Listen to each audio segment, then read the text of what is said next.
शेतकऱ्यांना जर कर्जमाफी खरोखर मिळणार असेल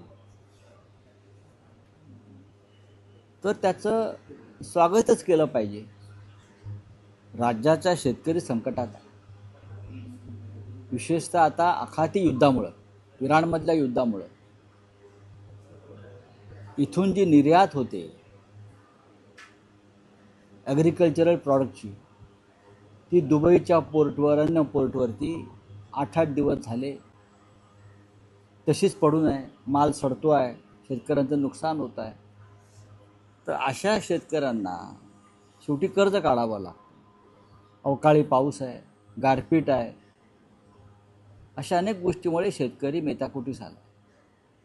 म्हणूनच जेव्हा माननीय उद्धव ठाकरे मुख्यमंत्री झाले तेव्हा पहिल्या कॅबिनेटमध्ये त्यांनी कर्जमाफीची घोषणा केली होती. आणि त्यानंतर उद्धव ठाकरे यांचं सरकार संपूर्ण कर्जमाफीच्या दिशेने जात असताना सरकार पाडण्यात आलं. त्याच्यामुळे आता ही जबाबदारी नव्या सरकारची आहे. ही खरोखर होणार आहे का कर्जमाफी ते पाहावं लागेल. ही घोषणा आहे, मग लाडक्या बहिणींचं काय होणार हा विषय आहे. ह्या अर्थसंकल्पाचं एका शब्दामध्ये उत्तम असं विश्लेषण केलेलं आहे ते आदित्य ठाकरे यांनी. हा ठेकेदारांसाठी निर्माण झालेला अर्थसंकल्प आहे. ज्या प्रकारचे प्रोजेक्ट्स, इन्फ्रास्ट्रक्चर्स, योजना दिसत आहेत हे ठेकेदारांचं हित लक्षात घेऊन हा अर्थसंकल्प बनवलेला आहे हे स्पष्ट दिसतं. पण ठीक आहे, पाहू आता. हमी भाव अजूनही त्या संदर्भात कोणतीही वाच्यता नाही. जी देखील एक प्रॉमिस देण्यात आलं होतं की आम्ही शेतकऱ्यांना हमी भाव देऊ, कर्जमाफी झाली पण हमी भावाचं काय असा प्रश्न विचारला शेतकऱ्यांना. नाही, नक्कीच हमी भाव हा या देशातल्या शेतकऱ्यांना कायम हवी असलेली मागणी आहे. शेतकऱ्याच्या मालाला जर हमी भाव नसेल तर शेतकरी आता कशाकरता कष्ट करेल.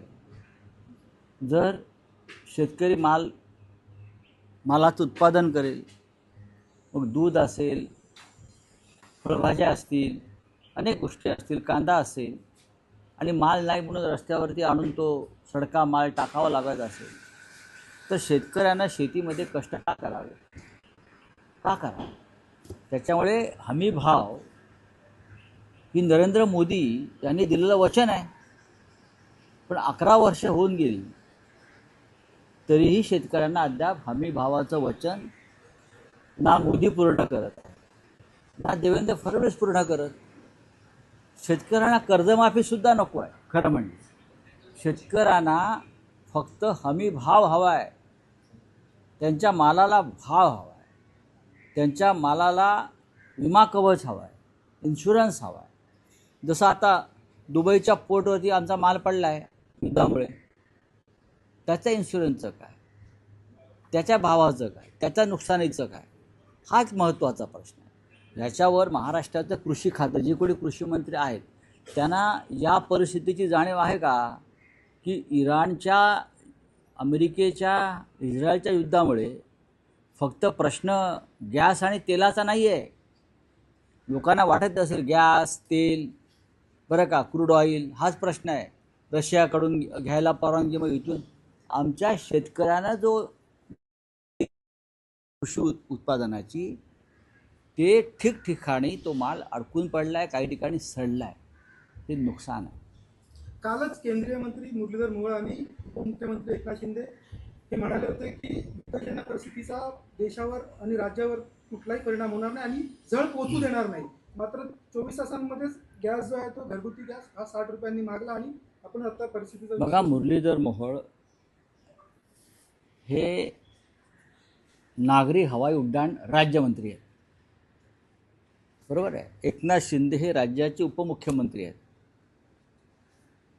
या देशामध्ये काय करायचं आणि काय नाही करायचं हे या दोघांना ठरवण्याचा अधिकार नाही. हा राष्ट्रीय प्रश्न आणि आंतरराष्ट्रीय प्रश्न. त्याच्यामध्ये देशाची विदेश नीती जी आहे ती काम करत असते.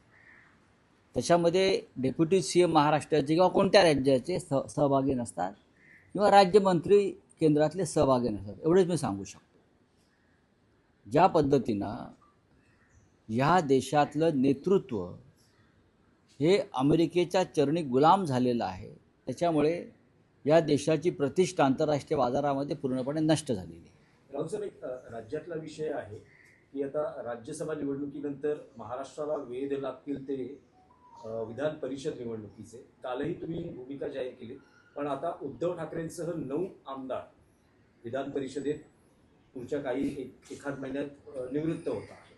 तर अशा वेळेस आता विधान परिषदेसाठी महाविकास आघाडीची काय स्ट्रॅटेजी आहे, किंवा शिवसेना उद्धव बाळासाहेब ठाकरे पक्षाची काय भूमिका आहे? तुम्ही म्हणाला होता की उद्धव ठाकरेंनी पुन्हा विधिमंडळात यावं यासाठी आम्ही आग्रह धरलेला आहे. नक्कीच उद्धव ठाकरे हे या राज्याचे मुख्यमंत्री होते. त्यांना जो काळ मिळाला राज्य करण्याचा, त्यात करोनापासून अनेक संकट निर्माण झाली, तरी त्यातून महाराष्ट्राला सावरलं, नेतृत्व केलं आणि त्यांना विकासाची आणि विचारांची एक दिशा आहे. विरोधी पक्षाचा एक तो बुलंद आवाज आहे विधिमंडळातला आणि बाहेर. तेव्हा नक्कीच आमच्या सगळ्यांची इच्छा आहे, विरोधी पक्षातल्या सगळ्या प्रमुख नेत्यांची इच्छा आहे की माननीय उद्धव ठाकरे यांनी पुन्हा विधिमंडळात जाणं गरजेचं आहे. अजून निवडणुका जाहीर झालेल्या नाही विधान परिषदेच्या. त्या जाहीर झाल्या की याच्यावर चर्चा होईल. मी तुम्हाला माझं व्यक्तिगत मत सांगितलं किंवा माझ्या पक्षाचं मत सांगितलं, पण शेवटी महाविकास आघाडी एकत्र असल्यावरच हे निर्णय होतील आणि आम्ही ते योग्य वेळी घेऊ. पण तुम्हाला असं वाटतं की ही निवडणूक जशी राज्यसभा बिनविरोध झाली, शरद पवार त्यात उमेदवार असल्यानं आणि महाविकास आघाडीनं एक उमेदवार दिल्यानं, तशी विधान परिषद ही बिनविरोध व्हावी यासाठी सरकारला जे सरकार सध्याचं आहे अहंकारी, त्यांना घोडेबाजाराचा छंद लागलेला. रेसकोर्सवर जसं पूर्वी लोक घोडे लावायला जायचे, घोड्यावर पैसे लावायचे, तसं या सरकारकडे भ्रष्टाचाराचा ठेकेदारीच्या माध्यमातून आलेला प्रचंड पैसा आहे. प्रचंड पैसे आहे म्हणजे कंटेनर यांच्याकडे पैशाचे भरलेले असावे कुठे ना कुठेतरी, सर्वत्र हवालाच्या माध्यमातून ते पैसे पाठवतात. तर त्यांना हा घोडेबाजार करण्याची एक चटक लागली आहे, नशा लागली. आणि म्हणून प्रत्येक निवडणुका या पैशाच्या ताकदीवरच लढायच्या ही त्यांची एक मानसिकता झालेली आहे. पण तरी मला असं वाटतं की महाविकास आघाडीचे आमदार आहेत जे या निवडणुकांमध्ये मतदान करतात, ते कोणतेही चुकीचं पाऊल उचलणार नाही. मी म्हणतोय की निवडणूक बिनविरोध व्हावी व्हायला पाहिजे. आमच्याकडे साधारण मतांचा एवढा कोटा आहे की आम्ही मनात आणलं आणि सर्व काय ठीकठाक राहिलं तर विधान परिषदेमध्ये आमच्या 2 जागा जाऊ शकतात. एक तर नक्की जाईल, पण दुसरीही जाऊ शकते. विधिमंडळामध्ये विरोधी पक्षाचा आवाज असायलाच पाहिजे, हे सत्ताधाऱ्यांनी आधी स्वीकारलं पाहिजे. विधिमंडळामध्ये विरोधी पक्ष असूच नये, संसदेच्या दोन्ही सभागृहात विरोधी पक्ष असू नये, या मानसिकतेतलं सरकार सध्या काम करतं.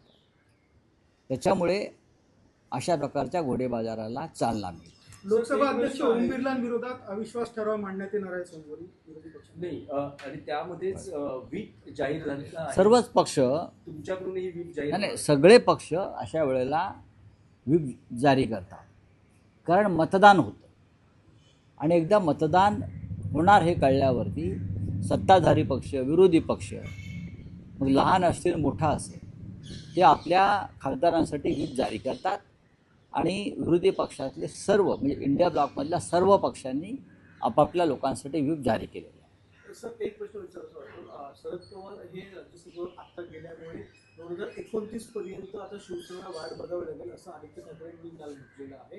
त्यामुळे कुठे ना कुठे एक आदित्य ठाकरेंना किंवा ठाकरे सेनेमुळे नाराजी आहे का असा प्रश्न निर्माण होतो. शरद पवारांना आत्ता नॉमिनेट केल्यामुळे त्याऐवजी ठाकरे सेनेकडून कोण ना कोण गेलं असं नॉमिनेशन झालं असं.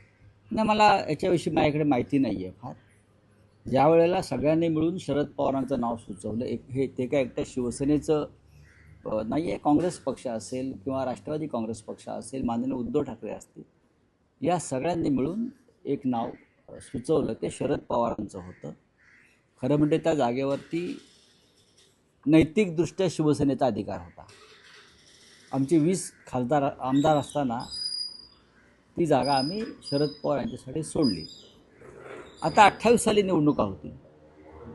28 29 विषयी कुठल्या निवडणुका माझ्याकडे आत्ता माहिती नाही आहे. पण तेव्हासुद्धा महाविकास आघाडी म्हणून आम्ही एकत्रच राहू, नक्कीच एकत्र राहू. हां, नाही, पण आता साहेब रोटेशन प्रमाणे अधिकार कोणाचा असेल? म्हणजे समजा आता विधान परिषदेत नाही, वेळ आहे ना, अजून भरपूर वेळ आहे. विधान परिषदेला तुम्ही एवढा पुढला विचार पत्रकारांनी करू नये ना. 2 वर्षानंतर एवढा खरोखर एवढा लांबचा मी आता विधान परिषदेचं म्हणतोय साहेब. पाहू ना. आता पाहू ना. माननीय उद्धव ठाकरे निर्णय घेतील, काँग्रेसचे नेते येतील, आम्ही निर्णय घेऊ. आता राष्ट्रवादी काँग्रेसची भूमिका जी आहे ही राज्यसभा निवडणुकीमध्ये होती. ती आम्ही सगळ्यांनी मिळून त्यांना तिथे निवडणुकीत विजयी केलेल्या उमेदवारांना आता काँग्रेस आणि शिवसेनेमध्ये चर्चा होती. रावसाहेब, काल उद्धव ठाकरे देवेंद्र फडणवीसांचा सामना झाला, त्यावेळेला ते थांबले, त्यांच्याशी बोलले देखील. मात्र एकनाथ शिंदे समोर जो सामना झाला तेव्हा त्यांनी त्यांच्याकडे पाहिलंही नाही. मला माहीत, मी विधानसभेत नव्हतो. सर, हिंदी में जानना चाहेंगे, देश में जो है घरेलू एलपीजी 60 रुपए से तो कमर्शियल सिलेंडर 115 रुपए से जो है महंगे हो चुके हैं आज से। देखिए, भारत के प्रधानमंत्री को उनको जवाब देना चाहिए. ये जो स्थिति पैदा हुई है जिससे देश का गरीब और मिडिल क्लास संकट में आया है, तो देश को, ये प्रधानमंत्री को देश को बताना पड़ेगा कि ये स्थिति किस वजह से, किस कारणों से पैदा हुई है. ये सबको मालूम है, युद्ध चल रहा है. ये सबको मालूम है कि 3 देश आपस में लड़ रहे हैं और हिंदुस्तान चुप बैठा है. ये भी मालूम है कि हमने प्रेसिडेंट ट्रंप के साथ एक ट्रेड डील किया है, वो कितना भयंकर है और देश को गुलामी में ढकलने वाला है. क्या ये उसके कारण से ये हो रहा है क्या? तो देश को बताना पड़ेगा, नहीं तो पार्लियामेंट चल रहा है कल से, हम सरकार को सवाल पूछेंगे. चलिए, थैंक यू. ओम बिरला के माध्यम से भी अविश्वास प्रस्ताव जरूर आएगा. देखिए, वो जो प्रस्ताव है बहुत ही हम गंभीरता से ले रहे हैं. जिस तरह से ओम बिरला जी ने लोकसभा में लोकतंत्र के खिलाफ, डेमोक्रेसी के खिलाफ अपनी भूमिका सामने लाई, तो ऐसे में हमारे पास एक ही हथियार होता है अपोजिशन के पास, उनके खिलाफ अविश्वास प्रस्ताव लाकर चर्चा करें. Thank you.